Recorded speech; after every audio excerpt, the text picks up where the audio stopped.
For Floridians used to living along the coast, Irma provided an unusual sight Sunday, a dry shoreline. I've never seen it empty like this before, but I've seen it flooded plenty of times. I've never seen nothing like this. Irma's surprise, a rarely seen calm before the surge. Tampa Bay this afternoon emptied out. Dogs playing where it's normally feet deep. This is normally entirely underwater. The most powerful Atlantic hurricane on record sucked water inward away from shorelines, leaving bays along the Gulf Coast practically dry.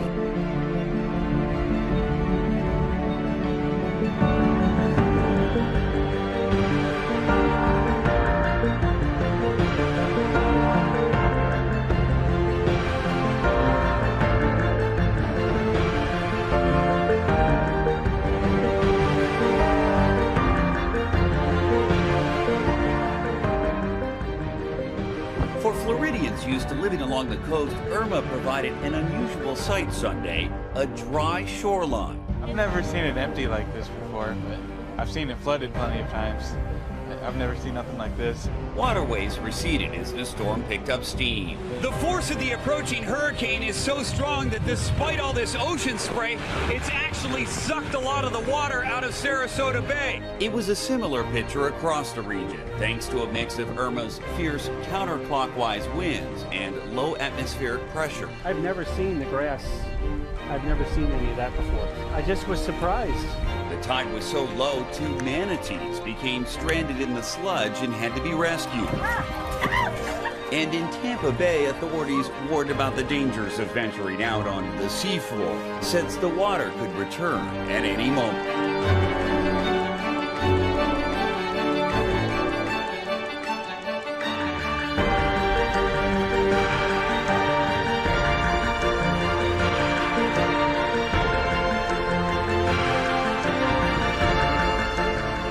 Surprise, a rarely seen calm before the surge.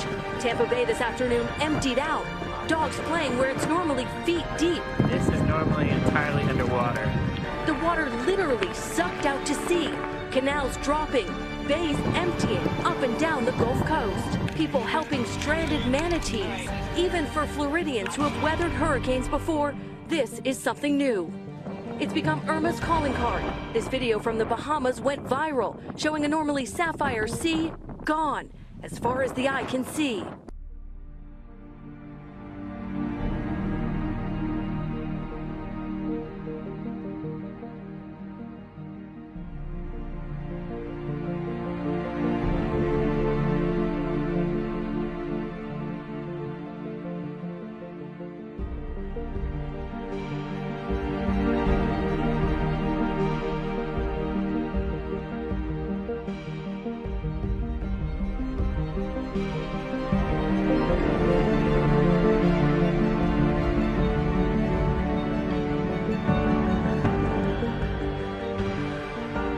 In Fort Myers Beach at the pier, the water would normally be well over my head. The fear now is that all of this water that's gone out has to come back in. This has been a once-in-a-lifetime tidal event.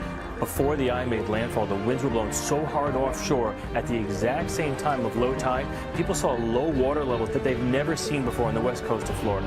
When this water rushes back in, it is going to rise feet in minutes.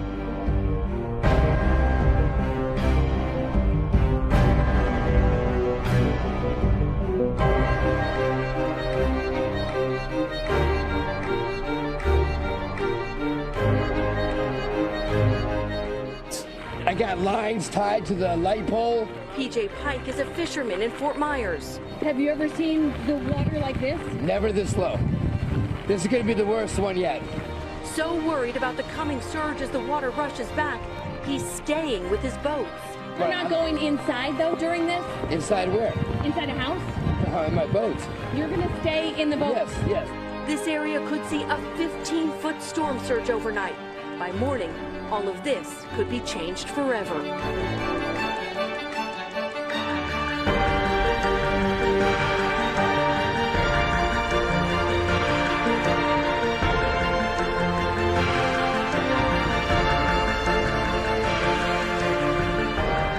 Go back to him. We saw just a few minutes ago that he's out in Tampa, in the same town where we were just talking to the sheriff.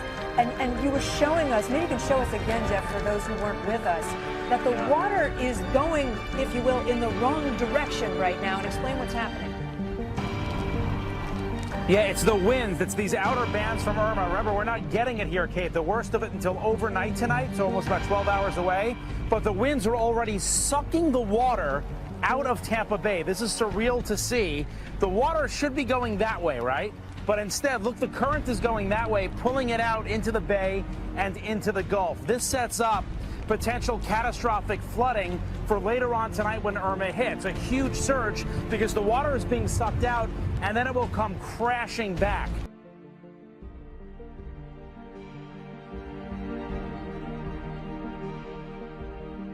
With Irma, where I'm standing right now, Kate, see this sand? Yeah, a few hours ago, this was all water, several feet of water, so it's all being sucked out. I also want to talk about why Tampa is so vulnerable to this. They haven't had a hurricane here in nearly 100 years. 1921 was the last time they had a hurricane here. There were only 135,000 people that lived in this area. Now it's nearly 3 million people. The World Bank did a study several years ago saying Tampa is one of the most vulnerable cities in the world, number 7 in the world.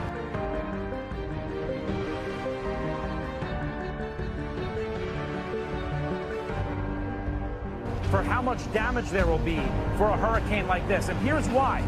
It's a low-lying area.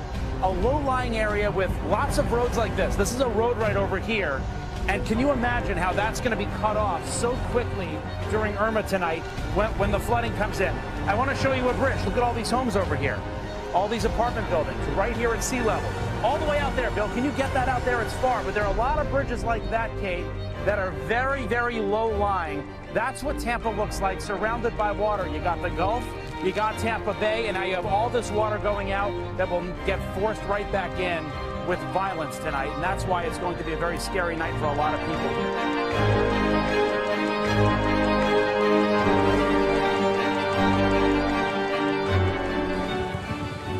Sarasota, Jeff, right now. This is Sarasota Bay. You could see across it about an hour ago. Not anymore. We've got sideways rain and gusty wind. Now, I'm going to guess that it's about 40, 50 miles an hour right now. It's been blowing strong like this for the last hour or so. And yes, we have seen extreme low tides today. I got to tell you, this storm has given us an opportunity to take a look at these low tides, and people say they've never seen it before.